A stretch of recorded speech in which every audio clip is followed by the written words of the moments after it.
కళ్ళు మూసుకున్నట్లయితే ప్రార్థనతో ఈ యొక్క కూటికను ఆరంభించుకుందాం. ప్రేమగల మా తండ్రి, నీ యొక్క పరిశుద్ధమైన నామం బట్టి మీకు వందనాలు.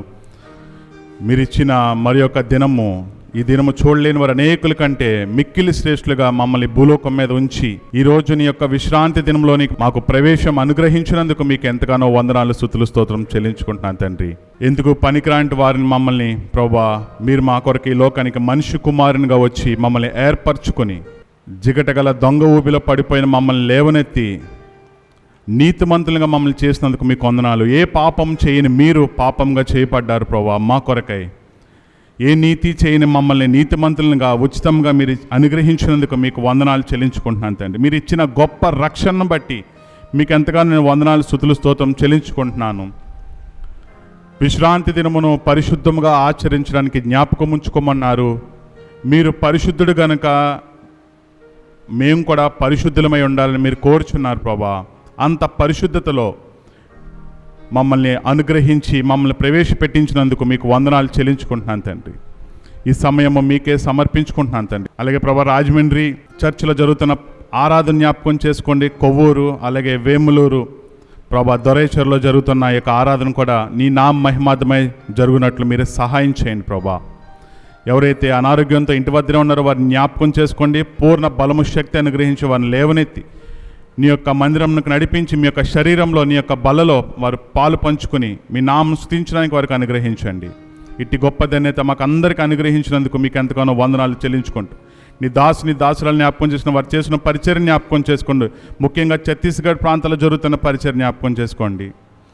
ఇంకా ఎవరైతే రక్షణ పొందలేదో వారు అందరూ నీ యొక్క గొప్ప రక్షణ పొందినట్లు వారికి సహాయం చేయమని ఈ సమయం మీకే ఆధిపత్యం వహించుకోమని ప్రార్థిస్తూ నా ప్రభువును నా రక్షకుడైన ప్రభువైన యేసుక్రీస్తు వారి అతి పరిశుద్ధమైన నామంలో స్తుతించి ప్రార్థించి అడిగి వేడుకొంచున్నాం తండ్రి, ఆమేన్. పరిశుద్ధ గ్రంథంలో నుండి ఒక వాక్యము సెలవిస్తుంది. ఏమని సెలవిస్తుందంటే, దేవుణ్ణి ఆరాధించాలంటే కొన్ని క్వాలిటీస్ మనకి ఉండాలని అంటున్నాడు. సత్యం ఎక్కడి నుంచి వస్తుందంటే నోటి మాట నుంచి కాదు కానీ హృదయం నుంచి వస్తుంది. అందుకే దేవుడు అంటున్నాడు, పూర్ణ హృదయంతో ఆయన్ను ఆరాధించాలి. నీ పూర్ణ శక్తితో నీ పూర్ణ బలముతో దేవుణ్ణి ఆరాధించువారమై ఉన్నాము. అయితే హృదయం గురించి పరిశుద్ధ గ్రంథము, పరిశుద్ధ లేఖనములు కొన్ని రాడికల్ స్టేట్మెంట్స్ ఇస్తుంది. ఇలాగే ఉండాలి అని హృదయం గురించి కొన్ని బైబిల్లో కొన్ని వాక్యాలు ఖరాఖండిగా చెప్తున్నాయి. ఆది కాండము ఆదాము నుంచి యేసుక్రీస్తు ప్రభువారు మనిషి కుమారునిగా ఈ లోకంలోనికి వచ్చి కొండ మీద ప్రసంగం వరకు, కొండ మీద ప్రసంగం నుంచి ప్రకటన గ్రంథము 7 సంఘాలు వరకు హృదయం గురించే చెప్పుకుంటూ వస్తుంది. అసలు హృదయం అంటే ఎలాగుంటుందో కొన్ని వాక్య భాగాలు మనం చూద్దామండి. ఆది కాండము మొట్టమొదటిగా హృదయం గురించి లెక్కించబడిన వాక్యం చూసుకుందాం. చూడండి, మన యొక్క పరిశుద్ధ గ్రంథంలో హృదయము ఇలా ఉంది అని దేవుని వాక్యలేఖనం చెప్తుంది. ఆది కాండము 6వ అధ్యాయము 5వ వచనం చూడండి. నరుల చెడుతనము భూమి మీద గొప్పదనియు వారి హృదయము యొక్క తలంపులలోని ఊహ అంతయు ఎల్లప్పుడూ కేవలము చెడ్డదనియు. మన హృదయాలు ఎలా ఉన్నాయని అంటున్నాడండి. ఆయన దృష్టిలోకి మన హృదయం ఎలాగుందండి? చెడ్డగా ఉన్నదంట. నరుడు ఆలోచించే ఆలోచన చాలా చెడ్డదంట. ఎందుకు? పనికిరానిటిదంట. హృదయం ఎలా ఉందంట? చాలా చెడ్డగా ఉందంట. ఎందుకు? పనికిరానటువంటిదిగా ఉందంట. మరి అట్టి హృదయంతో దేవుణ్ణి ఈరోజు నువ్వు ఎలా ఆరాధిస్తావు? ఆయన ఆరాధించాలంటే ఒక క్వాలిటీ పెట్టాడు. ఏమని పెట్టాడు? ఇదిగో నువ్వు ఆరాధించాలంటే ఎలా ఆరాధించాలి? నా పూర్ణ హృదయంతో ఆరాధించాలి. మరి నీ పూర్ణ హృదయంతో నువ్వు ఆరాధించాలంటే వాక్యలేఖనం ఏం చెప్తుంది? నరుల హృదయము చెడ్డదంట. ఇట్ ఈస్ వేస్ట్ అని అంటున్నాడు, పనికిరానిటువంటిది. మరి ఇటువంటి చెడ్డ హృదయంతో నువ్వు దేవుని ఎలా ఆరాధిస్తావు? దేవుణ్ణి ఎలా ఆరాధిస్తామండి? నా పూర్ణ హృదయంతో దేవుడు ఆరాధించమన్నాడు. ఎలా ఆరాధిస్తాము? చాలామంది అంటారు, ఏమంటారంటే నా హృదయం ఏంటో దేవునికి తెలుసండి. నేను ఎవరికి వివరించాల్సిన అవసరం లేదు. నా హృదయం ఏంటో నా దేవునికి బాగా తెలుసు. అందుకే వాక్యం చెప్తుంది, ఏమని చెప్తుంది? నరుల హృదయము ఎలా ఉందంటే అండి, కేవలము ఎల్లప్పుడూ చెడ్డదనంట. ఒక్కొక్క టైంలో కాదు, ఒక్కొక్కసారి కాదు, ఎల్లప్పుడూ చెడ్డదే.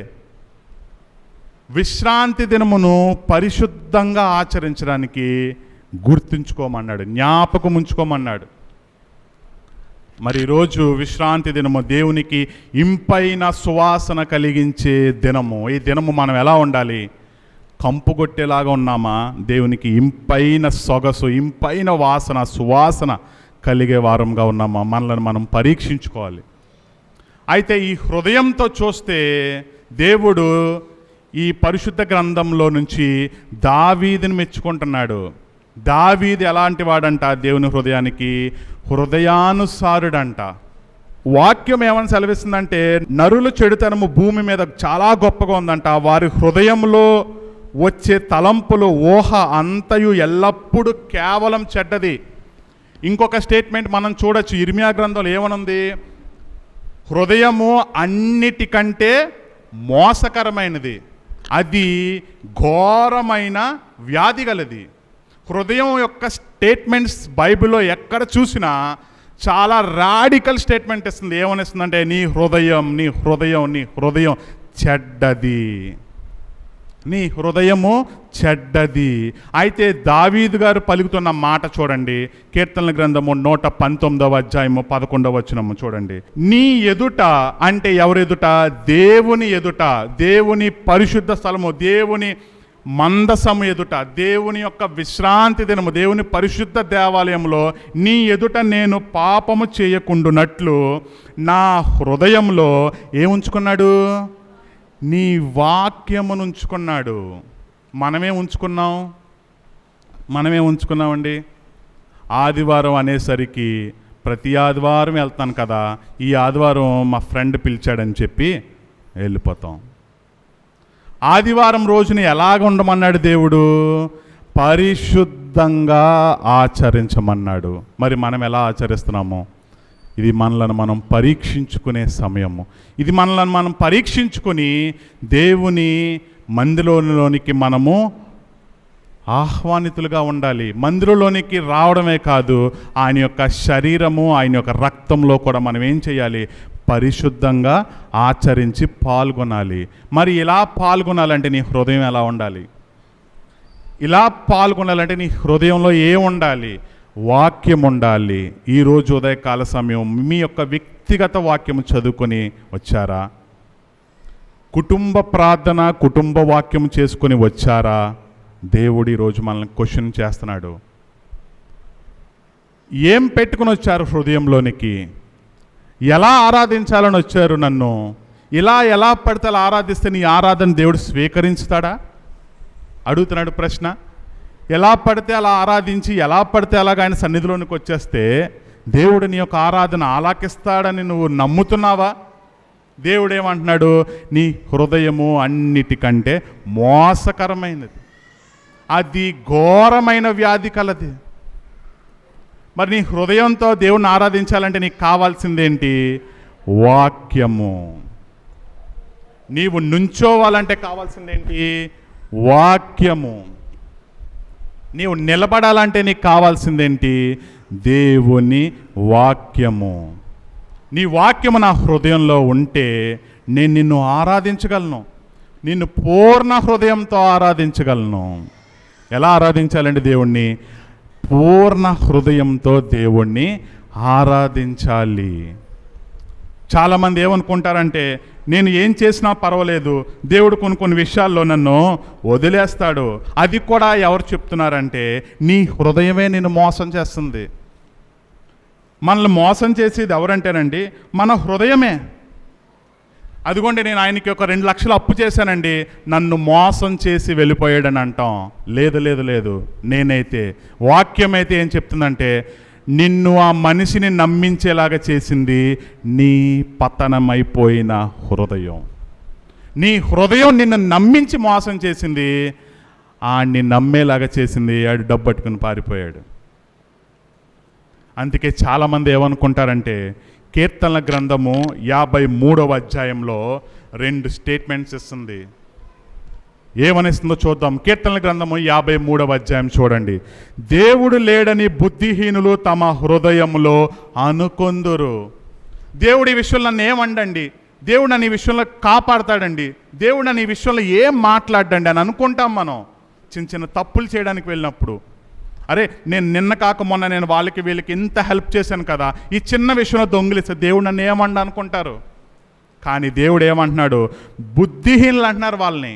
దేవుడు లేడు, దేవుడు నన్ను ఏమండో, దేవుడు నన్ను చూడట్లేదు, దేవుడి విషయంలో పర్లేదు అంటాడు అనుకుంటున్నారు. దేవుడు లేడని తమ హృదయంలో మీరందరూ అనుకుంటారు. వారు ఏం చేస్తున్నారంటే అండి, చెడిపోయిన వారు అసహ్య కార్యములు చేయుదురు. మేలు చేయువాడు ఒక్కడునూ లేడు. ఒక్క చిన్నదే కదా, ఏం కాదు కదా అని అనుకుంటున్నాం. కానీ ఏమంటున్నాడు, వాడు బుద్ధిహీనుడు. అయితే దేవుడు ఎలా చూస్తున్నాడు నిన్ను, దేవుడు నేను ఎలా చూస్తున్నాడు? 2వ వచనం చూడండి. వివేకము కలిగి దేవుణ్ణి వెదుకువారు కలరేమో అని దేవుడు ఆకాశము నుండి చూచి నరులను పరిశీలించెను. ఇది హృదయంతో తప్పు చేయకూడదని చెప్పి వివేకము కలిగి, బుద్ధి కలిగి, జ్ఞానము కలిగి, ఎవడన్నా నన్ను దేవుడు చూస్తున్నాడని దేవుని భయం కలిగి ఎవడన్నా ఉన్నాడా లేదా అని దేవుడు పైనుండి నరులను ఏం చేస్తున్నాడండి, పరిశీలించి చూస్తున్నాడంట. 2వ వచనం మళ్ళీ చదువుకుందాం చూడండి. వివేకము కలిగి దేవుని వెదుకువారు కలరేమో అని దేవుడు ఆకాశం నుండి చూచి నరులను పరిశీలించెను. నరులను చూస్తున్నాడు. నీవు ఎట్టి హృదయంతో దేవుణ్ణి ఆరాధించడానికి వచ్చావు ఈరోజు. నువ్వు ఆరాధించాలంటే నీకు కొన్ని క్వాలిటీస్ ఉండాలి. అందుట్లో ప్రాముఖ్యమైన క్వాలిటీ ఏంటంటే, నా పూర్ణ హృదయంతో దేవుణ్ణి ఆరాధించాలి. విశ్రాంతి దినమును పరిశుద్ధంగా ఆచరించమన్నాడు. ఎందుకు ఆచరించమన్నాడు? ఆయన పరిశుద్ధుడు కనుక నీవును నువ్వు చెడ్డ కార్యాలు, అసహ్య కార్యాలు చేసి ఉదయకాల సమయంలో వాక్యము చదవకుండా, ఉదయకాల సమయంలో వ్యక్తిగత ప్రార్థన చేసుకోకుండా, కుటుంబ ప్రార్థన చేయకుండా, కుటుంబ వాక్యం చదవకుండా దావీదేమంటున్నాడు, ప్రభువా నేను నీ ఎదుట నుంచోడానికి నీ వాక్యము నా హృదయంలో ఉంచుకున్నాను, అందుకు నేను ధైర్యం కలిగి నా పూర్ణ హృదయంతో నేను ఆరాధిస్తాను. మరి ఇట్టి ఆరాధన నువ్వు చేయగలవా ప్రియ సహోదరుడా, ప్రియ సహోదరి, యవనస్తురాలా? ఇట్టి ఆరాధన నీవు నేను చేయాలని దేవుడు కోరుచున్నాడు. నువ్వు ఆరాధించాలంటే ఎలా ఆరాధించాలి? ఇంకొక వేరే మార్గం లేదు. ఆయన ఆత్మ కనుక ఆయన ఆరాధించువారు, ఎక్కడే రాయబడింది పెద్ద పెద్ద లెటర్తో, ఏమని ఉందండి? ఆత్మతో, రెండోది ఏంటండి? సత్యంతో. సత్యం ఎక్కడి నుంచి వస్తుంది? నోటి నుంచి కాదు, హృదయం నుంచి వస్తుంది. అందుకే దేవుడు 2వ లింక్ పెట్టాడు, నా పూర్ణ హృదయంతో నీవు ఆరాధించాలి. మరి మనం అలా ఆరాధిస్తున్నాం. మనం ఎలా ఆరాధించాలని వచ్చామో ఆ ఆరాధన స్వీకరించే ఆరాధనగా ఉందా, తృణీకరించే ఆరాధనగా ఉందా? అది నీవు నేను మనం పరీక్షించుకోవాలి. ఈరోజు పరిశుద్ధ దినాన్ని మర్చిపోయి దేవుడు లేడని బుద్ధిహీనులు ఏం చేస్తున్నారండి, తమ హృదయంలో అనుకుంటున్న దేవుడు ఈ ఆదివారం వెళ్ళకపోతే ఏమన్నట్లే, వెళ్ళిపోవచ్చు, ఏం కాదులే అని అనుకుంటున్నారు. వారు చెడిపోయిన వారు అసహ్య కార్యములు చేయుదురు. మేలు చేయువాడు ఒక్కడు కూడా లేడంట. కీర్తనల గ్రంథం 53వ అధ్యాయం 1వ వచనం చెప్తుంది. 2వ వచనం చెప్తున్నాడు, ఇదిగో తెలివి కలిగి, బుద్ధి కలిగి, వివేకం కలిగి దేవుని వెతుకువారు కలరేమో అని ఆయన చూస్తున్నాడంట. నరులను పరిశీలిస్తున్నారు. ఆదివారం అయిపోయింది, వెళ్ళిపోయేటప్పుడు ఏం చేస్తాం? వెళ్ళిపోయాక మన ప్రవర్తన ఎలాగ ఉంది? వెళ్ళిపోయినప్పుడు మన జాగ్రత్త వహించాల్సిందే ఉంది. దేవుని ఆరాధించి మనం ఇంటికి వెళ్ళినప్పుడు కూడా దేవుని మాటలు మాట్లాడుకోవాలి. దివారాత్రములు ధ్యానించువాడు ఆయన ఆరాధిస్తే దుష్టుల ఆలోచన చెప్పున్నాడు నడవం, పాపుల మార్గంలో నిలవం, అపహాసకులు కూర్చుండే చోటను కూర్చుండం. కానీ ఇంటికి వెళ్ళిపోయాక మనం ఏం చేస్తాం? రిమోట్ మీద రెడ్ కలర్ బటన్ ఉంటుంది, ఏంటది? Danger button. పర్లేదు, ఏమవదు, ఆన్ చేస్తాం. ఏమొస్తుంది? Sundays episode. అయిపోయింది, ఆరాధన వెళ్ళిపోయింది. 9:30 గంటల నుంచి 12:30 గంటల వరకు ఆరాధన వెళ్ళిపోయింది. దేవుడు లేడని బుద్ధిహీనులు తమ హృదయంలో అనుకుంటారు. కానీ దేవుడు ఏం చేస్తున్నాడు? ఒక్కడా లేడా? ఒక్కడైనా లేడా? ఓ యవనస్తుడు లేడా? ఓ యవనస్తురాలు లేదా? ఓ సహోదరు లేడా? ఒక సహోదరు లేదా? దేవుడు చూస్తున్నాడని భయం లేకుండా దేవుడు నరులను పరిశీలిస్తున్నాడు వివేకము కలిగి. కీర్తనల గ్రంథము 53 2వ వచనం అందరము కలిసి చదువుకుందాం ఈ యొక్క వచనాన్ని. 53 2వ వచనము, వివేకము కలిగి దేవుణ్ణి వెదుకువారు కలరేమో అని దేవుడు ఆకాశం నుండి చూచి నరులను పరిశీలించెను. 3వ వచనంలో ఏముందండి? వారందరూ ఏం చేశారంటండి? తొలగిపోయి, బొత్తిగా తొలగిపోయారంట. భయకారణాలు లేవంట, భయం లేదంట. 5వ వచనం చూడండి, భయకారణం లేని చోట వారు భయాకాంతులు. భయం లేదు, దేవుడు చూస్తున్నాడని భయం లేదు.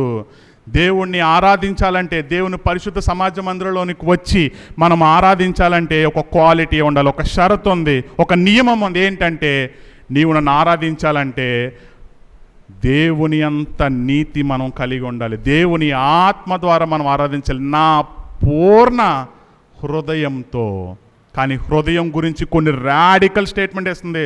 హృదయము అన్నిటికంటే మోసకరమైనది, అది వ్యాధి, అది ఘోరమైన వ్యాధి కలదంట. ఇర్మియా గ్రంథకర్త చెప్తున్నాడు. మరి ఎట్టి హృదయంతో దేవుణ్ణి ఆరాధించడానికి వచ్చావు? నిన్ను నీవు పరీక్షించుకొని ఆయన యొక్క సన్నిధిలోనికి రావాలి, ఆయన సన్నిధిలోనికి వచ్చి ఆరాధించాలి, ఆయన సన్నిధిలోనికి వచ్చి ఆయన రొట్టె, ఆయన యొక్క ద్రాక్షరసము, శరీరము, రక్తంలో పాల్గొనాలి. కృతజ్ఞతార్పణలతో కూడా దేవుణ్ణి మనము స్తుతించాలి. కీర్తన గ్రంథం 100వ అధ్యాయంలో ఉంటుంది. కృతజ్ఞతార్పణలతో కూడా, చందా వేసే దాంతో కూడా దేవుణ్ణి మనము స్తుతించాలి. ఇట్టి హృదయము ఒక్కరికైనా ఉందా? మేలు చేయవాడు ఒక్కడైనా ఉన్నాడని దేవుడు నరులను పరిశీలించి చూస్తున్నాడంట. ఆయన ఆరాధించేవారు ఆత్మతో సత్యంతో ఆరాధించాలని దేవుడు కోరుతున్నాడు. ఇట్టి హృదయంతో, ఇట్టి పూర్ణ హృదయంతో మన దేవుణ్ణి ఆరాధించే వారమే ఉన్నాము. దేవుడి యొక్క వాక్య భాగాన్ని దీవించును గాక. నీ సన్నిధిలో నన్ను చేర్చితివి, నిన్ను స్తుతింపగను. నీ రక్షణను నాకొసగితివి, నిన్ను కీర్తింపగను. నిన్ను స్తుతించెదను, కొనియాడెదను. నిన్ను స్తుతించెదను, కొనియాడెదను. కృతజ్ఞత స్తుతులతో నా రక్షణ పాత్రను చేపట్టి అర్పింతును హృదయములు. నా రక్షణ పాత్రను చేపట్టి అర్పింతును హృదయమును. నా శోధనలో, నా వేదనలో, నా సంకట సమయములో, నా శోధనలో, నా వేదనలో, నా సంకట సమయములో కాపాడితివి, కనుపరచితివి, కాపాడితివి, కనుపరచితివి. నీ పరిశుద్ధ జీవితమన్ నా రక్షణ పాత్రను చేపట్టి అర్పింతును హృదయమును. నా రక్షణ పాత్రను చేపట్టి అర్పింతును హృదయమును. నా బాధలలో, నా నిందలలో, నా చింత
దినవృత్తాంతములు 29వ అధ్యాయము. ఇక్కడ రాజైన దావీదు తన జీవిత యాత్రనంతటిని ముగించేసి చివరి మాటలు కొడుకైన సొలొమోనును గురించి సొలొమోనుతో తన పనిని ముగించేసి ఎందుకంటే ఇంకా చివరికి వచ్చేసింది, చివరి దశలోకి వచ్చేసాడు. వస్తూ చాలా గొప్ప భారాన్ని కుమారుడి మీద పెట్టి కుమారుడికి ఇంకా కొన్ని విషయాలను అక్కడ నేర్పిస్తున్నాడు. కుమారుడితో పాటు కుమారుడికి సహాయకులై ఉన్న ఆ ఇశ్రాయేలీలందరితో కూడా చక్కగా మాట్లాడుతున్నాడు అనమాట. అయితే ఆ మాటల్లో ఒక చక్కని మాట మనం ఈ దినం చూడబోతున్నాము. మొదటి దినవృత్తాంతములు 29వ అధ్యాయము 5వ వచనం మొదటిగా చదువుతాను, తర్వాత మిగిలిన వచనాలు చదువుకుందాం. ఈ దినమున యెహోవాకు ప్రతిష్ఠితముగా మనఃపూర్వకముగా ఇచ్చువారెవరైనా మీలో ఉన్నారా? ప్రశ్న. సజీవుడైన నిన్ను రక్షించుకొనిన నీ పాపములకు విడుదల క్రయధనము ఇచ్చి ఆయన ప్రాణం ఇచ్చి నిన్ను ఒక జనముగా ఆయన కొనుక్కొనిన ఈ దేవునికి మనఃపూర్వకముగా లోపల ఇంకా ఏ భేదము లేకుండా దేవునికి ఇవ్వగలిగిన వారు ఎవరైనా ఉన్నారా? ప్రశ్న. దేవునికి మనస్ఫూర్తిగా ఇవ్వడానికి ఎవరైనా ఉన్నారా అని దావీదు భక్తుడు ప్రశ్న వేస్తూ కొన్ని విషయాలు పైన చదువుకుంటూ వద్దాం. 29వ అధ్యాయము మొదటి వచనం చదువుదాము.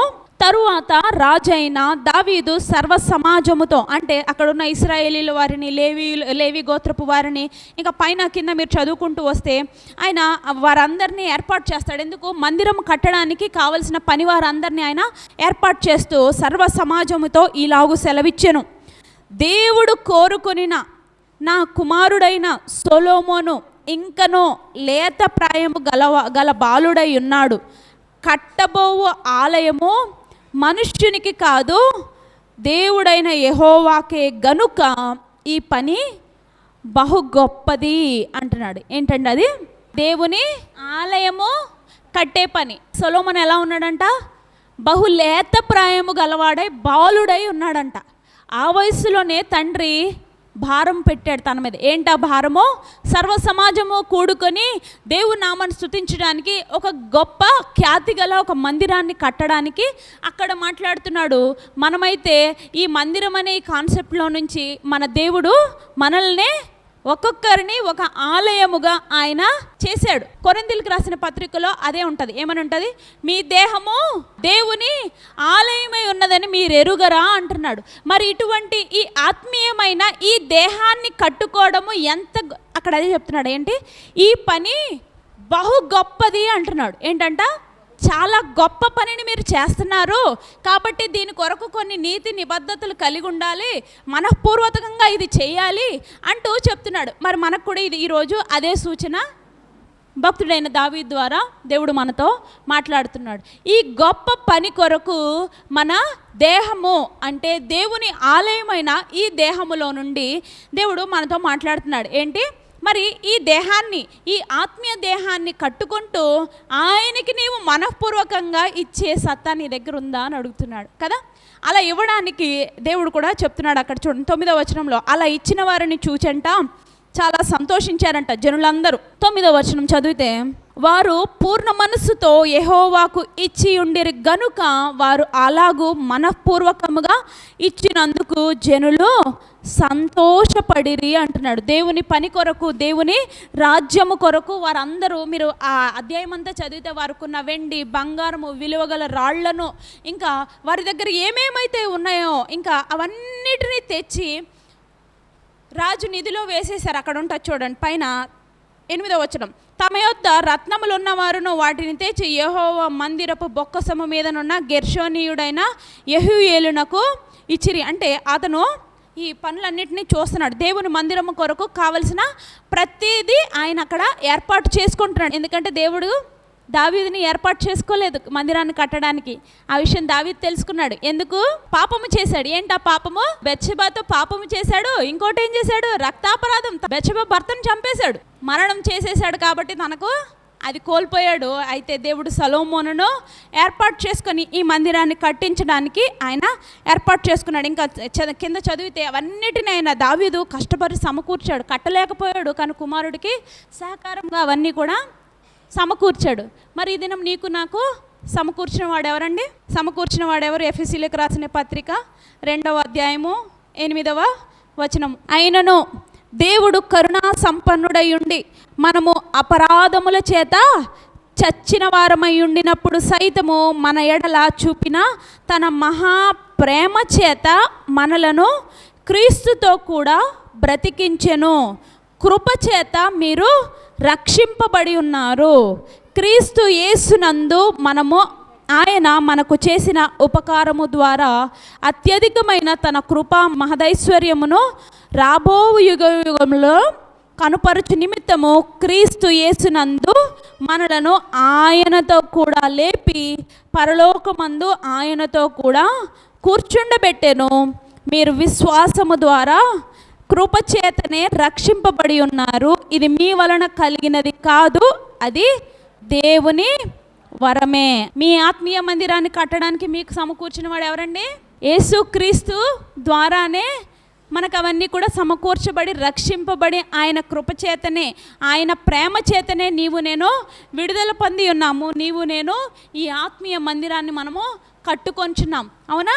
ఆయన కృప, ఆయన ప్రేమ, ఆయన ప్రణాళిక, ఆయన ఆలోచన నీ మీద నా మీద ఉన్నది గనుకనే నీవు నేను ఈ దినము ఆయన మందిరంలో కూర్చొని ఇట్టి రీతిగా ఆయన నామమును స్తుతించుకునే ధన్యతను ఆయన నీకు నాకు దయచేసి ఉన్నాడు. దేవుని మందిరంలో ఉన్నప్పుడు ఎప్పుడు పాలు తాగే వారముగా ఉండాలని మనం ఉండకూడదు. పౌలు భక్తుడు కూడా అదే చెప్తాడు. మీరు పాలు తాగే వయసు నుంచి ఇంకా బలమైన ఆహారం తినాలన్న ఆశ మీలో ఉన్నప్పుడే మీరు ఇంకా బలపడతారు దేవునిలో. అవునా? పౌలు భక్తుడు కూడా అదే చెప్తాడు. మీరు ఎప్పుడు పాలు తాగేవాళ్ళలాగా ఉండకండి, ఇంకా బలమైన ఆహారం తీసుకునే వారిలాగా మీరు తయారవ్వాలన్నది నా ఆశ అని చెప్తున్నాడు అనమాట. ఈ దినం నా ఆశ కూడా అదే. ఎప్పుడు ఇంకా విన్న వాక్యాలు ఇంకా మీకు ఇంకా ఆ లెవెల్లోనే ఉండిపోతానంటే ఎలాగా? మనం భక్తిలో స్థిరపడాలంటే ఇంకా నానాటికి భక్తిలో అభివృద్ధి అవ్వాలంటే మనలో అటువంటి ఆశ మనము కలిగి ఉన్నప్పుడే అటువంటి ఆశతో నింపుతాడు. ఒక బుడగ ఉంటుంది, మీరు అనుకున్నంత గాలే ఊతానంటే అది అలాగే ఉండిపోతుంది. అవునా? మీరు ఇంకా మీ బలము కొలది, మీ శక్తి కొలది ఊదే కొద్దీ అది చక్కగా దాని పరిమితి వచ్చినంత మట్టుకు అది చక్కగా పెద్దదవుతుంది. అవునా? అలాగా మీరు కూడా మీ హృదయంలో ఈ దేవుని వాక్యాలతో నింపుకోవాలి. అది నింపుకుంటూ ఉన్నప్పుడే మీకు దాని విలువ తెలుస్తుంది, దాని బలమును మీరు పొందుకుంటారు. రాజైన దావీదు కూడా చక్కగా ఈ మనుషులందరూ కూడా వారు మనస్ఫూర్తిగా దేవుని పని కొరకు వారు చేసిన పనులను బట్టి దేవుని స్తుతిస్తూ చక్కని మాటలు అక్కడ రాశాడు. 10వ వచనం నుంచి 14వ వచనం వరకు. రాజైన దావీదు కూడాను బహుగా సంతోషించి సమాజము పూర్ణముగా ఉండగా, అంటే అందరూ మందిరంలో ఉండగా, యెహోవాకు ఇట్లు స్తోత్రము చెల్లించెను. మాకు తండ్రిగానున్న ఇశ్రాయేలు దేవుడవైన యెహోవా, నిరంతరము నీవు స్తోత్రార్హుడవు. అందరము కలిసి చెప్దామా? యెహోవా నిరంతరము నీవు స్తోత్రార్హుడవు. యెహోవా భూమి ఆకాశముల యందుండు సమస్తమును నీ వశము. మహాత్మ్యమును, పరాక్రమమును, ప్రభావమును, తేజస్సును, ఘనతయు నీకే చెందుచున్నవి. యెహోవా రాజ్యము నీది, నీవు అందరి మీదను నిన్ను అధిపతిగా హెచ్చించుకొని ఉన్నావు. ఐశ్వర్యమును గొప్పతనమును నీ వలన కలుగును. నీవు సమస్తమును ఏలువాడవు. బలమును పరాక్రమమును నీ దానములు హెచ్చించువాడవును. అందరికీ బలము ఇచ్చుచున్నవాడవును నీవే. మా దేవా, మేము నీకు కృతజ్ఞతాస్తుతులు చెల్లించుచున్నాము. ప్రభావము గల నీ నామమును కొనియాడుచున్నాము. చూడండి 14వ వచనం చాలా మంచి మాట. ఈ ప్రకారం మనఃపూర్వకముగా ఇచ్చు సామర్థ్యము ఉండుటకు నేను ఎంత మాత్రము వాడను, నా జనులు ఎంత మాత్రము వారు, సమస్తము నీ వలననే కలిగెను గదా. నీ స్వసంపాద్యములో కొంత మేము నీకు ఇచ్చి ఉన్నాము. ఇదనం మీరు చెప్పగలుగుతారా మాట? నీకు అసలు మనఃపూర్వకంగా ఇవ్వడానికి అసలు మేము ఎంతటి వారమో, మా దగ్గర ఏముంది, అసలు మేము ఈ రీతిగా ఉన్నాము, ఇలా ఉన్నాము అంటే అది కేవలము నీ కృపే, నీవిచ్చినదే కదా. సమస్తము మీద ఏలిక చేయువాడవు నీవే. సమస్తము నీ దగ్గరే ఉంది కదా. నీకే ఘనత, నీకే మహిమ, నీకే కదా సమస్తం మీద అధికారము కలిగిన దేవుడవు నీవే కదా ప్రభువా అంటున్నాడు అనమాట దావీదు భక్తుడు. రాజ్యాన్నంతటిని ఏలుతూ ఐశ్వర్యాన్ని చూసి, ఘనతను చూసి, అధికారమును చూసి, ఆశీర్వాదమును చూసి, దేవుని కాపుదలను చూసిన ఆ దావీదు భక్తుడే, దేవుని హృదయానుసారుడుగా పిలువబడిన ఆ దావీదు భక్తుడే ఆ మాట అంటున్నాడు. ఏంటి? మనఃపూర్వకముగా ఇవ్వడానికి అసలు నేను ఎంత మాత్రము వాడను, నా జనులు ఎంత మాత్రము వారు, మేమందరము ఒట్టివారమే కదా ప్రభా, మాకు కలిగి ఉన్నది అంతా నీదే కదా ప్రభువా అంటున్నాడు అనమాట. ఆయనకి ఇచ్చిన దాంట్లో నుంచి ఆయనకి ఇవ్వడానికే మనం కింద మీద నలిగిపోతూ ఉంటాం. బై మిస్టేక్ 20 రూపాయలకి కాగితం వచ్చిందంటే మళ్ళీ దాన్ని జాగ్రత్తగా లోపల పెట్టేసి 10 రూపాయలు చిరిగిపోయి వారం అంతా జాగ్రత్తగా దాసి ఆ చిరిగిపోయిన ఆ 10 రూపాయల కాగితం వేయడానికి కూడా కష్టంగా వేస్తాం. అది మన స్థితి. చూడండి ఏమంటున్నాడు, ఆయనకే సమస్త భూమి మీద అధికారం కలిగిన వాడు, సమస్తము మీద, నీ మీద, నా మీద, నీ ఆత్మ మీద, నా ఆత్మ మీద కూడా ఆయనే అధికారము కలిగి ఉన్నవాడు. భక్తుడు చక్కని మాటలు రాశాడు. 17వ వచనం చదువుదాం. నా దేవా, నీవు హృదయ పరిశోధన చేయుచు, చదువుదామా? అందరం కలిసి చదువుదామండి. ఈ మాటలు చాలా విలువైన మాటలు. నా దేవా, నీవు హృదయ పరిశోధన చేయుచు యథార్థవంతుల యందు ఇష్టపడుచున్నావని నేనెరుగుదును. నేనైతే యథార్థ హృదయము గలవాడనై ఇవన్నీ మనఃపూర్వకముగా ఇచ్చి ఉన్నాను. దావీదు భక్తుడు చక్కగా చెప్తున్నాడు. ఏంటి? ప్రభువా, నీవైతే యథార్థవంతుల యందు వారి హృదయాలను తెరిచి నీవు చూస్తున్నావు. వారు దేవునికి ఏమిస్తున్నారు, ఎలా ఇస్తున్నారు అన్నది నీకే తెలుసు ప్రభువా. మరి నేను మాత్రం నిజంగా నా యథార్థ హృదయంతో నేను ఇచ్చాను ప్రభువా అంటున్నాడు. అదే అడుగుతున్నాను ఈ దినం ప్రశ్న. ఈ దినమున ఈ మందిరములో మనఃపూర్వకముగా యెహోవాకు ప్రతిష్ఠితముగా ఇవ్వడానికి ఎవరైనా ఉన్నారా? నేర్చుకోవాలి. దావీదు భక్తుడు అందుకే ఆయన హృదయానుసారుడు అయ్యాడు. ఆయనదే సమస్తము కనుక ఆయనకి ఇవ్వడం మనం నేర్చుకోవాలి. నీ ధనము, నీ ఘనము, నీ బలము ఆయనకు అక్కర్లేదు. ఏంటి ఆయనకు కావాల్సింది? 51వ కీర్తనలో చక్కని మాట ఉంటుంది. నీవు బలులైనను అర్పణలైనను నీవు కోరుటలేదు. మరి ఆయన ఏం కోరుకుంటున్నాడు? విరిగిన హృదయమే, నలిగిన మనస్సే ఆయనకు ఇష్టమైన బలి అంటున్నాడు. ఈ దినం అటువంటి బలి నీవు నేను చేయటానికి ఇష్టంగా ఉన్నామా? నా దేవా, నీవిచ్చిన సమస్తమును బట్టి నీకు స్తుతులని ఆరాధన చేద్దాం. స్తోత్రం చెల్లింతుము, స్తుతి స్తోత్రం చెల్లింతుము. యేసునాథుని మేలులు తలచి స్తోత్రం చెల్లింతుము, స్తుతి స్తోత్రం చెల్లింతుము. దీవారాత్రములు కంటి పాపవలే కాచి, దీవారాత్రములు కంటి పాపవలే కాచి, దయగల హస్తముతో బ్రోచి నడిపించితివి, దయగల హస్తముతో బ్రోచి నడిపించితివి. స్తోత్రం చెల్లింతుము, స్తుతి స్తోత్రం చెల్లింతుము. యేసునాథుని మేలులు తలచి స్తోత్రం చెల్లింతుము, స్తుతి స్తోత్రం చెల్లింతుము. గాఢంధకారములో కన్నీటి లోయలలో, గాఢంధకారములో కన్నీటి లోయలలో కృషించిపోనియక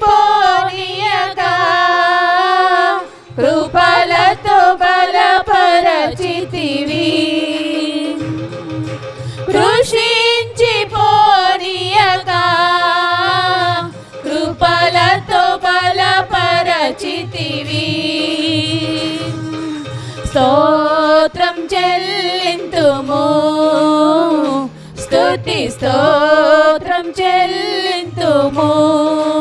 యేసునాథుని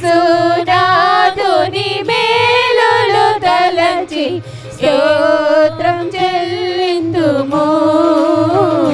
స్తుతి స్తోత్రం చెల్లింతుము. సజీవయాగముగా మా శరీరము సమర్పించి, సజీవయాగముగా మా శరీరము సమర్పించి, సంపూర్ణ సిద్ధినందా శుద్ధాత్మను నొసగితివి. సంపూర్ణ సిద్ధినందా శుద్ధాత్మను నొసగితివి. స్తోత్రం చెల్లింతుము. స్తుతి స్తోత్రం చెల్లింతుము. యేసునాథుని మేలులు తలంచి స్తోత్రం చెల్లింతుము. స్తుతి స్తోత్రం చెల్లింతుము. సీయోను మార్గములో పలు శోధనలు రాగా, సీయోను మార్గములో పలు శోధనలు రాగా, సాతాను జయించుటకు విశ్వాసమునిచ్చితివి. సాతాను జయించుటకు విశ్వాసమునిచ్చితివి.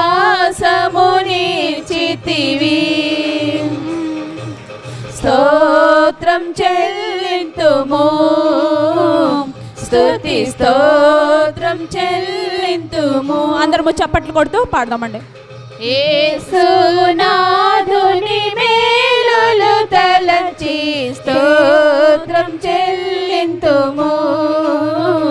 స్తుతి స్తోత్రం చెల్లింతుము. పాడిద హల్లెలూయా, మరణాతా హల్లెలూయా. పాడిద హల్లెలూయా, మరణాతా హల్లెలూయా. సదా పాడిద హల్లెలూయా, ప్రభు యేసుకే హల్లెలూయా. సదా పాడిద హల్లెలూయా, ప్రభు యేసుకే హల్లెలూయా. స్తోత్రం చెల్లింతుము. స్తుతి స్తోత్రం చెల్లింతుము.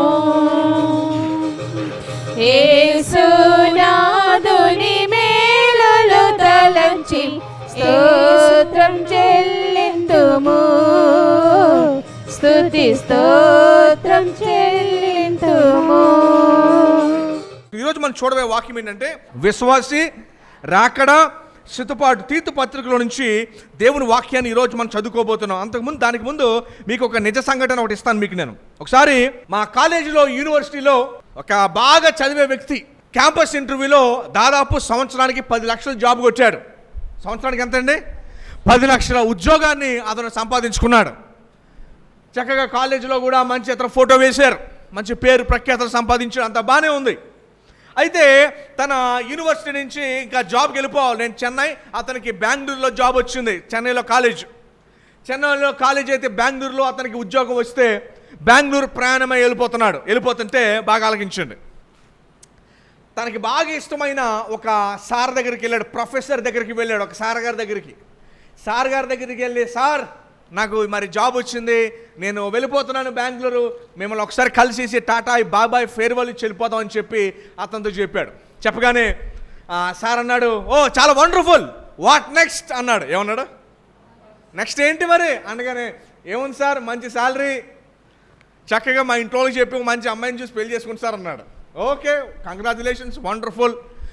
ఆ తర్వాత వాట్ నెక్స్ట్ అన్నాడు. మరలా ఏమన్నాడు ఆయన? వాట్ నెక్స్ట్ అన్నాడు. ఇంకేముంటుంది సార్, పెళ్లి చేసుకున్నాక పిల్లలకి అంటాం, చక్కగా లైఫ్లో సెటిల్ అవుతాము, అంతా బాగుంటుంది అన్నాడు. వాట్ నెక్స్ట్ అన్నాడు. ఎట్రా బాబు ఏదో ఇలా అడుగుతున్నాడు అన్నాడు.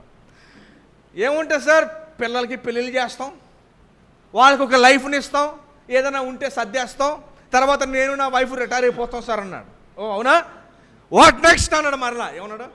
వాట్ నెక్స్ట్ అంటే తర్వాత ఏంటని. వాట్ నెక్స్ట్ అనేసరికి ఇంకేముంటుంది సార్, మేము ముసలు అయిపోతాం, నెక్స్ట్ తరం వచ్చేసింది కనుక ఆ తరం వెళ్ళిపోయి మనవరాలు వచ్చేస్తారు, మేము ముసలు అయిపోయి పెట్టులో పెట్టేస్తారు, లేకపోతే కాల్ చేస్తారు, ఏదో చేస్తారు అన్నాడు. ఆ తర్వాత ఇంకో ప్రశ్న ఏమడిగాడు అంటే వాట్ నెక్స్ట్ అని మళ్ళీ అడిగాడు. ఏమడిగాడు? తర్వాత ఏంటని అడిగాడు. ఇంకా తర్వాత ఏముంటుంది సార్, ఇక తర్వాత ఏముంటుందని, ఇంకేముంటుందని, చనిపోతా నాకేం తెలియదు అన్నాడు. దయచేసి గమనించండి, ఈ లోకానికి ఒక మంచి గుడ్ న్యూస్ 10 లక్షలు 20 లక్షలు జీతం వచ్చిన వాట్ నెక్స్ట్ అనే ప్రశ్నకి సమాధానం ఉండదు. దయచేసి గమనించండి, ప్రతి ప్లేస్కి సిద్ధపడతాం, ఊరు వెళ్ళాలంటే సిద్ధపడతాము, పెళ్ళికి వెళ్ళాలంటే సిద్ధపడతాము, పెండ్లికి ఇవ్వాలంటే సిద్ధపడతాము, ఎక్కడికి వెళ్ళాలని సిద్ధపడతాం. అయితే మనుషుడు సిద్ధపడని ప్లేస్ ఏదైనా ఉందంటే అది కేవలం మరణానికి ఒకటే, చెప్పకుండా వచ్చేస్తాం. అందుకని చాలా హఠాత్తుగా చాలామంది షాక్లో ఉంటారు. దయచేసి గమనించండి, మనం సిద్ధపడాల్సిన ప్లేస్ ఏదైనా ఉంది అంటే అది డెత్కు చాలా సిద్ధపడాలి. ఎందుకంటే అది ఎప్పుడు వస్తుందో తెలియదు. దేవుడు ఇంకొక రోజు నీకు ఇచ్చాడంటే కృపతో రక్షణ పొందుతావని ఇంకో రోజుని ఇచ్చాడు. అయితే లోకానికి మరణం మీద క్లారిటీ లేదు. They have no clue on death. Clue లేదు అసలు. విశ్వాసుల మీద ఉండకూడదండి అసలు. మరణ విషయం వైపు క్లూ ఉండకూడదు. నాకు బాగా తెలిసిన ఒక పాస్టర్ గారు, ఆయనకి అర్థమైపోయింది ఇంకో 2-3 గంటల్లో చనిపోబోతున్నాడు అనగా వారి కుటుంబీకులందరూ కూడా ఆయన దగ్గరికి వెళ్ళి కీర్తన 23వ అధ్యాయాన్ని ఓపెన్ చేసి, అటు తర్వాత 1 తెస్సలోనిక 5వ అధ్యాయాన్ని 4వ అధ్యాయాన్ని ఓపెన్ చేసి, ఇదిగో నువ్వు ఎక్కడికి వెళ్ళిపోతున్నావు తెలుసా, నీ కొరకు పరలోక రాజ్యంలో యేసు ప్రభువారు నా కుమారుడా రా అని పిలుస్తున్నాడు, ఇదిగో నీ కొరకు కనిపిస్తున్నాడా, నువ్వు దేవుని దగ్గరికి వెళ్ళిపోతున్నావు, నాన్న నువ్వు కూడా వెళ్ళిపో, నీ వెనకాల మేము కూడా వస్తున్నాం అని చెప్పి సాగనంపారు. యేసు ప్రభులో నిరీక్షణ కలిగిన వారికి మాత్రమే నిరీక్షణ ఆ యొక్క సాగనంపు వస్తుంది. మిగతా వాళ్ళందరికీ మరణం అంటే చాలా భయం, ధనవంతుడు దేనికి భయపడ్డావు? అనారోగ్యం వచ్చినా డబ్బులు ఉన్నాయి నాకేంటి, కష్టం వచ్చిందిగా డబ్బులు ఉందో నాకేంటి, ఇంకోటి ఏది వచ్చినా కూడా డబ్బులోనే నాకేంటి అని చెప్పి ఏ ధనవంతుడు దీనికి భయపడ్డావు. అయితే విశ్వాసులు మనం అజ్ఞానులై ఉండకూడదు. ఈ విషయంలో అజ్ఞానులై ఉండకూడదు, ఖచ్చితంగా ఈ విషయమై జ్ఞానులై ఉండాలి. ఈరోజు మనం చూడబోయే అంశం ఏంటంటే, పరలోక రాజ్యంలోకి మనం వెళ్ళినప్పుడు ఏమండి, ఇంకా మనం భూమి మీదే ఉన్నాం కానీ మనం కన్ను అయితే పరలోక రాజ్యం మీద వేయాలి. ఒక భక్తుడు జోనాథన్ ఎడ్వర్డ్స్ అని ఒక ఆయన ఇలా ప్రార్థన చేశాడు, lord stamp eternity on my eyeball అని ప్రార్థన చేశాడు. దేవా నిత్యత్వాన్ని నా కని రెప్పల మీద ముద్రించు, అప్పుడు నేను ఇక్కడ బ్రతుకుతున్నా నా చూపంతా పైనే ఉంటుంది. మనం విశ్వాసులమా, మీరు ఇక్కడ భూమి మీద బతుకుతున్నప్పటికీ కూడా ఒక కన్ను చూపు పరలోక రాజ్యం మీద ఉండాలి. అది మన నిరీక్షణ కనుక అక్కడ మన చూపు అక్కడ ఉండాలి. గడిచిన కాలంలో పరలోక రాజ్యం గురించి ఒక అవగాహన కల్పించాలని అక్కడున్న బంగారు వీధుల గురించి రాశారు, వాస్తవమే. అటు తర్వాత పరలోక రాజ్యంలో నిత్య సంతోషం ఉంటుందని రాశారు, వాస్తవమే. పరలోక రాజ్యంలో యేసు ప్రభు వారు ఉంటారని రాశారు, వాస్తవమే. పరలోక రాజ్యము అక్కడ మరి ఒక చిన్న పిల్లవాడు ఒక తాస్పాంతో ఆడుకున్నా కూడా అది ఏమీ కాటైదని, అటు తర్వాత ఒక చిరుత పులిను ఒక జింక కలిసి తిరిగినట్టుగా, ఇవన్నీ కూడా ఎందుకంటే అక్కడ మరణం ఉండదు కనుక, బాగా గమనించిన మరణం ఉండదు కనుక పరలోక రాజ్యం గురించి కొన్ని మంచి విజన్స్ రాశారు, పుస్తకాల్లో పాటలు పాడారు, ప్రసంగాల్లో కూడా ఇచ్చారు. ఈరోజు బైబిల్ గ్రంథంలో నుంచి పరలోక రాజ్యంలో అక్కడ మనం ఏం ఆశించగలం, పరలోక రాజ్యంలో మనము ఏమి ఆశించగలము, ఇంగ్లీష్లో what can we expect in heaven, what can we expect in heaven అనేది ఈరోజు మనం చూడబోతున్నాం. అమ్మ అదవుతుందా మీకు కూడా? పరలోక రాజ్యంలో ఏముంటుంది, పరలోక రాజ్యంలో ఏమో చాలా సందర్భాల్లో మరి చాలామంది ఇంట్లో కష్టాలు ఎక్కువైనప్పుడు ఏమంటారు తెలుసా, చిచ్చి అయ్యగారండి నేను చనిపోయినా పర్లేదండి, ఎందుకంటే వీళ్ళతో నాకు నేను చనిపోయినా పర్లేదు. దయచేసి గమనించిన పరలోక రాజ్యంలో సంతోషం ఉంటుంది కరెక్టే, కానీ అక్కడ ఏముంటుందో కూడా మనం తెలుసుకోవాలి. ఏమంటే పరలోక రాజ్యంలో ఏముంటుందో కూడా ఖచ్చితంగా మనం తెలుసుకోవాలి. ఈరోజు వాక్యంలో నుంచి చూడండి, తీతు రాసిన పత్రికలో ఏమంటున్నారు చూడండి. తీతు రాసిన పత్రిక 2వ అధ్యాయము 11వ వచనం, యాలయనగా సమస్త మనుషులకు రక్షణకరమైన దేవుని కృప ప్రత్యక్షమై, దేవుని కృప ప్రత్యక్షమై అంటే యేసు ప్రభు వారు పుట్టినప్పుడు భూమి మీద మన కృప వచ్చినట్టు. ఈ మాట ఎక్కడుందంటే యోహాను సువార్తలో అంటారు. ఇదిగో యేసు ప్రభు వారు యోహాను సువార్త 1వ అధ్యాయం 14వ వచనంలో ఆ కృప మన మధ్య సత్య సంపూర్ణుడిగా నివసించను అని ఉంటుంది. అర్థమైందండి? యాలనగా సమస్త మనుషులకు రక్షణకరమైన దేవుని కృప అంటే దేవుని కృప ఏంటనుకున్నారు? యేసు ప్రభు వారు మన నిమిత్తం వచ్చి భూమి మీద చనిపోయారు కదా, అది మన మీద చూపించిన కృప. ఎందుకంటే నీ పాపాల వెల ఆయన శిలువ మీద చెల్లించాడు. మనం చెల్లించుకోలేం. దయచేసి గమనించండి. ఒక కేసు ఉంటేనే ఉద్యోగం రాదు లైఫ్లో. ఒక కేసు ఉంటే పాస్పోర్ట్లు ఈజీగా వస్తాయా? ఒక కేసు ఉంటే నీ లైఫ్ కెరియర్ ఉంటుందా? ఒక కేసు ఉంటేనే ఇక నీకు క్షమాపణ ఉండదు. మరి నీవు దేవుని ఎదురుగా ఎన్నో చేసావు, ఎక్కడి నుంచి వస్తా క్షమాపణ? అందుకని ఇక్కడ ఏమంటున్నాడు అంటే కృప అంటున్నాడు, గ్రేస్ అంటున్నాడు. ఏంటో కృప అంటే, అరే భూమి మీద ఒక్కదానికే క్షమించరే. ఏది? భూమి మీద ఉన్న మనుషులు పాపాత్ములై ఉండి ఒక్క పాపాన్ని క్షమించినప్పుడు అతి పరిశుద్ధుడైన దేవుడు ఎలా క్షమిస్తాడు? అందుకనే కృపను చూపించాడు మన మీద. మన వెలంతా కూడా ఆయన చెల్లించాడు కదా. అందుకని అంటున్నాడు మనుషులందరూ రక్షణ నిమిత్తమై ఆయన మన మీద కృప చూపించాడు. ఇప్పుడు రక్షణ పొందాం కదా, నెక్స్ట్ టైం ఏంటంటే దేవుని రాజ్యంలో నువ్వు ఏంటి ఎక్స్పెక్ట్ చేయాలి? నీకు దేవుని రాజ్యంలో నీ కొరకు ఏముంది? మనుషులకు రక్షణకరమైన దేవుని కృప ప్రత్యక్షమై మనము భక్తిహీనతను, ఇహలోక సంబంధమైన దురాశలను విసర్జించి శుభప్రదమైన నిరీక్షణ, అన్ని శుభాలకి అత్తైన శుభం ఏంటంటే శుభకరమైన నిరీక్షణ. మనది ఏంటంటే అది శుభ నిరీక్షణ. ఎందుకు మన నిరీక్షణ మంచిదయ్యింది? ఏంటి మన నిరీక్షణ అంటే, నేను చనిపోయిన తర్వాత బ్రతుకుతాను. నేను బైబిల్లో మాట ఉంది, పునరుద్ధానమును నేనే, జీవమును నేనే. నా యందు విశ్వసించేవాడు చనిపోయినను బ్రతుకుతాడు, మరలా ఇంకెప్పటికీ బతుకుతాడు. దయచేసి గమనించండి. యేసు ప్రభువు ఏమన్నారంటే మరణము అంతం కాదు, అది ఆరంభము మాత్రమే. పరలోక రాజ్యానికి నువ్వు వెళ్ళినప్పుడు నువ్వు పొందుకునే మంచి 3 విషయాలు చెప్తాను ఈరోజు నేను. మొదటి విషయం బాగా ఇది విశ్వాసం కట్టుకోవాలి. పరలోక రాజ్యంలో నాకు ఏంటి? 1 యోహాను 3వ అధ్యాయము 2వ వచనం.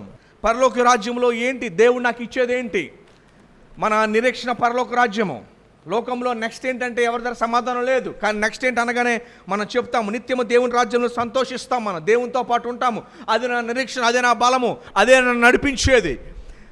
నిత్యము నేను దేవునితో పాటు ఉంటాను. ఎందుకంటే పరలోక రాజ్యంలో దేవుడు నాకు ఇచ్చేది ఏంటో ఈరోజు మనం చూడబోతున్నాం. 2వ వచనం చదువుతాం చూడండి. ప్రియులారా, ఏంటన్న మాట? మరి ఏ మతంలో కూడా ఇంత ప్రేమ ఉండదు. దేవుడు లోకముని ఎంతో ప్రియులారా అని పిలుస్తూ, ఇప్పుడు మనము దేవుని పిల్లలమై ఉన్నాము. మనం ఏమై ఉన్నాము? ఇప్పుడు దేవుని పిల్లలమై ఉన్నాము. మనమేక ఏమవుదుమో అది ఇంకా ప్రత్యక్షపరచబడలేదు, కానీ ఆయన ప్రత్యక్షమైనప్పుడు ఆయన ఉన్నట్లుగానే ఆయనను చూతుము గనుక ఆయన పోలియుందుమని ఎరుగుదుము. ఇది ఇంపార్టెంట్. పరలోక రాజ్యంలో మనకేముంటుందంటే యేసు ప్రభు వారిలాగా మారతాము. పరలోక రాజ్యంలో మనకి ఏముంటుందండి? రక్షణ పొందిన విశ్వాసులు ఈ భూమి మీద వారికి ఒక యుద్ధం ఉంటుంది. ఏం యుద్ధం అంటే, హృదయమేమో దేవుని వైపు చూడు, పాపానికి దూరంగా ఉండు, అది దేవునికి నీకు మంచిది కాదు, దేవుని వైపు నడిపిస్తుంది. కానీ శరీరం ఉందే, ఈ శరీరము పాతది. హృదయమేమో ప్రభు నమ్ముకున్నప్పుడు కొత్తది ఇచ్చాడు. ఈ శరీరం పాది కనుక పాపం వైపు నడిపిస్తుంది. ఈ యుద్ధం ఎప్పుడు హృదయంలో ఉంటుంది. కానీ మనం ఎప్పుడైతే పరలోక రాజ్యానికి వెళతామో ఈ శరీరాన్ని తీసివేసి మహిమ శరీరాన్ని ఇస్తాడు మనకి. యేసు ప్రభు వారు చనిపోయి తిరిగి లేచిన తర్వాత శిష్యులందరూ కూడా భయంతో ఇలాంటి గదిలో కూర్చున్నారు. మార్త మరియు అన్నారు, యేసు ప్రభుని మేము చూసాము అంటే, తోమా అన్నాడు, ఏం మాట్లాడతారు మీరు? చనిపోయిన వారు తిరిగి రావడం ఏంటి? మేము చూసామంటే, ఆయన గాయాల్లో నేను వేలు పెట్టి చూస్తే తప్ప నమ్మను, మామూలుగా చూస్తే కూడా కాదు. అప్పుడు యేసు ప్రభు వారు తలుపులు వేసి ఉండగానే లోపలికి వచ్చేసాడు. ఆత్మ అనుకుందామా, తలుపు తీయకుండా వచ్చేస్తే? అప్పుడు యేసు ప్రభు వారు అన్నారు, ఓ చేప ఇవ్వండి, ఫిష్ చేప ఇవ్వండి. ఇచ్చారు. అని తిని, అప్పుడు అది ఆత్మ కాదు, అది మహిమ శరీరం. అది ఏ శరీరం? అది అదే మనకిస్తాడు. అర్థమవుతుందండి? అదే మనకిస్తాడు.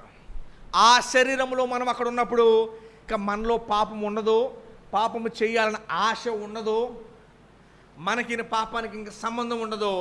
మనము పూర్తిగా పర్ఫెక్ట్గా ఉంటాము. పరలోక రాజ్యంలో నా కొరకున్న ఆస్తి, నేను దేని కొరకు ఎదురు చూస్తున్నానంటే, ఇక్కడైతే నేను పాపంతో పోరాడుతున్నాను. నేను చేయకూడదు అనుకుంటున్నాను కానీ చేస్తున్నాను, నాకు ఆ శక్తి లేదు. కానీ ప్రభువారు నన్ను మహిమ శరీరంతో పరలోక రాజ్యానికి తీసుకువెళ్ళినప్పుడు ఇక మీదట నేను ఇక పాపముతో పోరాటం నాకు ఉండదు. పౌలు గారు అంటున్నారు, మన నిరీక్షణ ఎటువంటిదో తెలుసా?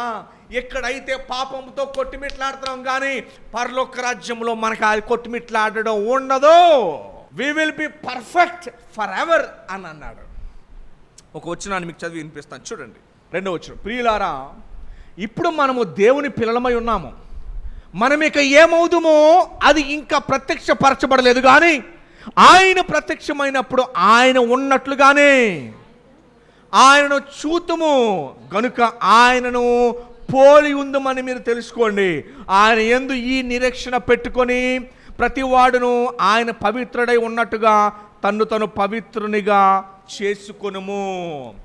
ఏమండి, ఈ భూమి మీద మీరు పాపంతో ఇబ్బంది పడుతున్నారా? చేయకూడదు అనుకుంటున్నారు కానీ చేస్తున్నారా? నేను చేయకూడదు అనుకుంటున్నాను కానీ చేసేస్తాను. ఫ్లెష్ వీక్ అయిపోయింది, నాకు తెలుసు తప్పని, అయినా కూడా ఏం చేయను, చేసేస్తున్నాను. కానీ భూమి మీద మీరు పరిశుద్ధత కొరకు పోరాడండి. పరలోక రాజ్యానికి వెళ్ళిన తర్వాత దేవుడు మిమ్మల్ని పర్ఫెక్ట్ చేస్తానని చెప్తున్నాడు. ఎక్కడికి వెళ్ళిన తర్వాత? పరలోక రాజ్యంలో నా సంతోషం ఏంటంటే పాపం యొక్క ప్రోత్సాహం నా మీద ఉండదు. కానీ ఇక్కడ పరిస్థితి లేదు.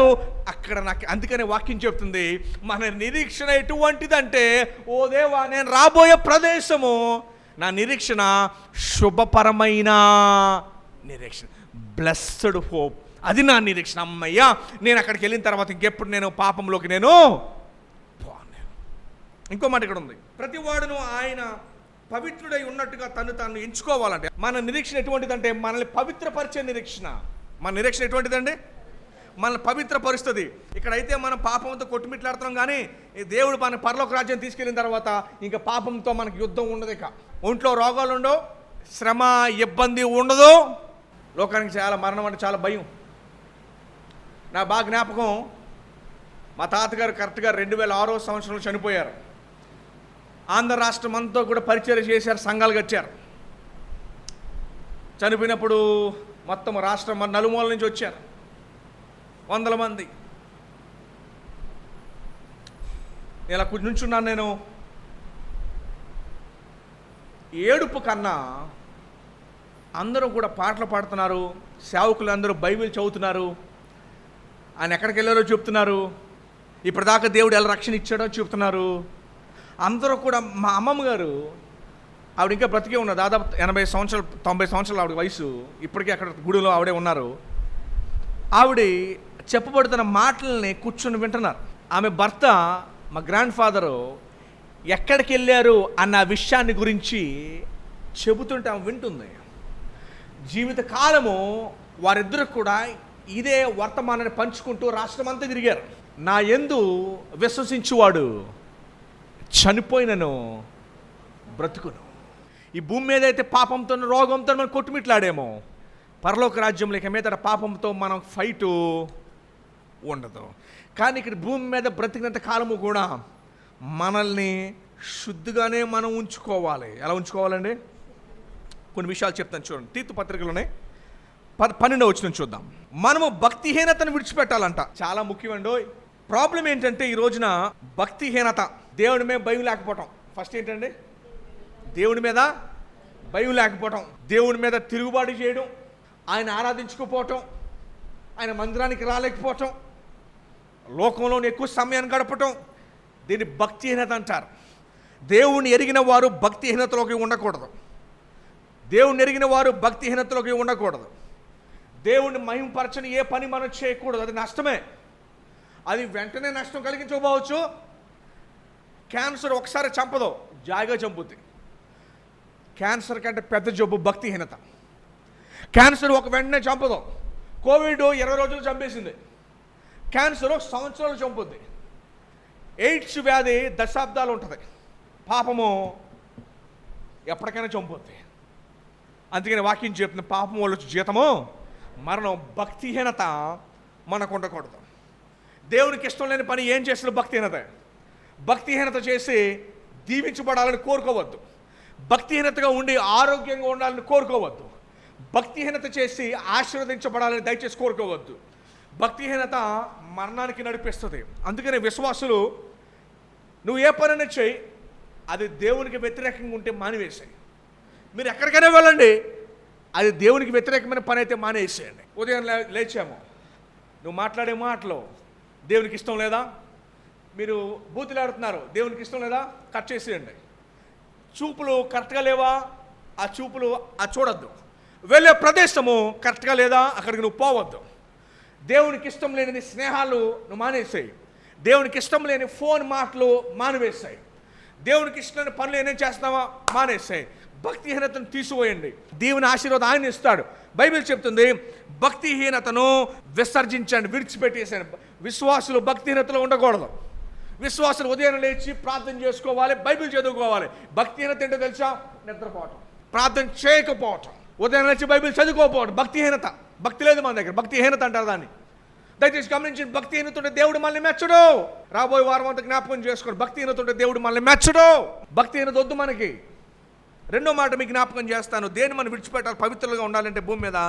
భక్తిహీనతను, ఇహలోక సంబంధమైన దురాశలను విడిచిపెట్టాలి. ఏం విడిచిపెట్టాలండి? దురాశలను మనము విడిచిపెట్టాలి. ఈ లోకంలో మన వాళ్ళకి ఏంటంటే, మన ఊరోళ్ళకి ఏం పిచ్చి అంటే, శరీరాశ పిచ్చి, సుఖభోగాల పిచ్చి, సంపదల పిచ్చి, పేరు ప్రఖ్యాతల పిచ్చి. దాన్నే జీవపోటమ్మము నేత్రాసని పిలిచారు బైబిల్లో. నేను కనిపించాలి, నేను మాత్రం కనిపించాలి. దట్ ఈస్ గమనించండి. ప్రపంచంలో చాలా మంది దేవుళ్ళు దేవతలను పిలుచుకున్నారు. అందరూ మామూలుగా పుట్టి దేవుళ్ళుగా వెలిసారు, సింహాసనం మీద కూర్చున్నారు. యేసు ప్రభు ఒక్కడే సింహాసనం మీద దిగొచ్చి ఒక దీనుడిగా, దాసుడిగా, బెగ్గరగా చనిపోయాడు మన కోసం, మీకోసం. అందరూ సింహాసనంలో ఎక్కినోళ్ళే. యేసు ప్రభు ఒక్కడే సింహాసనం దిగి నీకోసం వచ్చాడు. ఎక్కడ ఏ మత గ్రంథాలను చూసుకోండి, చివరికి చనిపోయడానికి ఆయన గొయ్యి తీసేవాళ్ళు కూడా లేడు. ఆయన ఎవరో ఎప్పుడో దాచిపెట్టుకున్నాడు గొయ్య, అప్పటికప్పుడు ఆయన గొయ్యిలో పెట్టాడు. ఆయన గొప్ప విషయం ఏంటంటే, ఆ గొయ్యిలో లేడు ఆయన. మళ్ళా ఆ గొయ్యలో నుంచి ఆయన బయటకు వచ్చేసాడు. ప్రపంచంలో ఒకే ఒక సమాధి ఖాళీగా ఉంది, ఎవరి సమాధి ఖాళీగా ఉండదు. యేసు ప్రభు వారి సమాధి, ప్రపంచాన్ని ఏలిన అధిపతి, కాన్స్టెంట్ అయిన రాజు యేసు ప్రభు సమాధికి వెళ్ళినప్పుడు అన్నాడు, గుమ్మాన్ని తీసేసి 4 అడుగులు పెట్టండి. యేసు ప్రభు సమాధిని చూసి రాజు అన్నాడు, ఈయన సమాధి లోపల చూడాలి అంటే హైట్ తగ్గించండి, గుమ్మం హైట్. అన్ని గుమ్మాలు ఇళ్లలో 7 అడుగులు పెడతాం, 6 అడుగులు లేదా 7 అడుగులు పెట్టుకుంటారు. కానీ యేసు ప్రభు సమాధి గుమ్మం 4 అడుగులే పెట్టండి. ఎన్ని అడుగులు? 4. ప్రపంచంలో ఎవడ వెళ్ళినా, ఎలాంటోడు పోయినా, రాజుగా, చక్రవర్తిగా, చక్రవర్తి ప్రపంచాన్ని పరిపాలించాడు. నేను చెప్తున్నా, ఆ తల్లి ఇద్దరు కలిసి, హెలనా ఆవిడ పేరు, 4 అడుగులే పెట్టండి ఈ సమాధి. ఎందుకంటే రేపొద్దున నాకంటే గొప్పోడు వచ్చినా తలదించుకొనే 4 అడుగులే పెట్టారు. ఈ రోజుకి ప్రపంచంలో వేల కోట్ల మంది వెళ్ళి చూస్తున్నారు, అందరూ కూడా తల దించుకొనే లోపలికి వెళ్తారు. యేసు ప్రభు ముందు మనం పవిత్రంగా నిలిస్తే ఆయన అంటున్నాడు, ప్రకటన గ్రంథంలో మీకు గుర్తుందో లేదో, లౌదోక్య సంఘానికైనా ప్రామిస్ చేశాడు, నా సింహాసనం మీద మిమ్మల్ని నేను కూర్చోబెట్టుకుంటాను, నా సింహాసనం మీద నేను మిమ్మల్ని కూర్చుండనిత్తును అన్నాడు. అంత గొప్ప ప్రభు మనకు. అందుకని మనము ఇబ్బందితో అని బైబిల్ చదవము, ఇబ్బందితో అని ప్రార్థన చేసి ఆరాధన చేయము, ఇబ్బందితో మందిరానికి రాము. ఇష్టంతో, ప్రేమతో పరిగెట్టుకుంటూ దుప్పి నీటి వాగుల కొరకు ఆశపడుచున్నట్టుగా, దేవా నా ప్రాణము నీ కొరకు ఆశపడుచున్నదే. అంత గొప్ప రక్షకుడు మనకున్నాడు. ఈరోజు ఆదివారం ప్రపంచం అంతా కూడా, ప్రతి దేశంలో కూడా ఆయన స్తుతిస్తూ ఆరాధిస్తూ ఉన్నారంటే, oh what a great saviour we have and wretched sinners we are అని జోనతన్ ఎడ్వర్డ్స్ భక్తులు అన్నాడు. Christ is a great saviour and I'm the worst sinner అని అన్నాడు ఆయన. అంత గొప్ప రక్షకుడు మనం ఉన్నాడు. అందుకని పరలోక రాజ్యంలో మనకు ఆశించేది ఏంటో తెలుసా? మనల్ని ఫరెవర్ పర్ఫెక్ట్ చేస్తాడు. ఇలా ఏం చేస్తాడని ఆయన? మన నిరీక్షణ ఎటువంటిదంటే ప్రోత్సహించే నిరీక్షణ. ఛత్తీస్గఢ్ అక్కడ పరిచర్యలో చాలా మంది ప్రభు నమ్ముకోవడం వల్ల చాలా ఇబ్బందులు పొందుకున్నారు. మన ఊర్లో న్యాయంగా ఉండి అన్యాయాన్ని ఎదుర్కొన్నారు. చాలామంది అన్యాయాన్ని ఎదుర్కొన్నారు. మణిపూర్ రాష్ట్రంలో అన్యాయాన్ని ఎదుర్కొన్నారు. మన ఊరిలో కూడా అన్యాయం ఎదుర్కొంటున్నారు.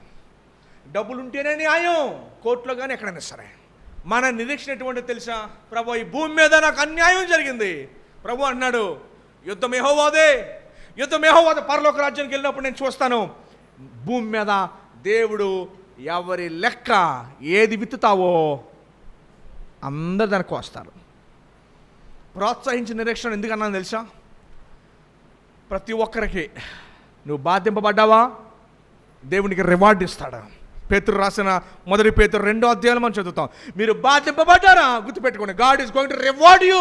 రివార్డ్ ఇస్తాను మీకు, ప్రతి ఒక్కరికి. ఇంకో మాట సింపుల్గా చెప్పాలంటే, ఎవరి లెక్క వాళ్ళకి తేల్చేస్తాడు, లెక్క సెటిల్ చేసేస్తాడు దేవుడు. భూమి మీద నీకు అన్యాయం చేయబడిందని, బాధపడ్డావని, నిన్ను హింసించారని, నీకు ఇబ్బందులు తీసుకొచ్చారని గుర్తుపెట్టుకో, God is going to set right everything. Set right చేయబోతున్నాడు. లోకంలో చాలా అన్యాయాలు జరుగుతున్నాయండి, చాలా అన్యాయాలు, మీకు తెలిసినవి కొన్ని తెలియని కొన్ని. మొదటిది మన నిరీక్షణ, మనల్ని పవిత్రపరిచే నిరీక్షణ. పర్ఫెక్ట్గా వెళ్ళిపోతాం. ఎప్పట్లో పరలోక రాజ్యం పర్ఫెక్ట్గా పవిత్రపరిచే నిరీక్షణ. రెండో నిరీక్షణ ఏంటండి?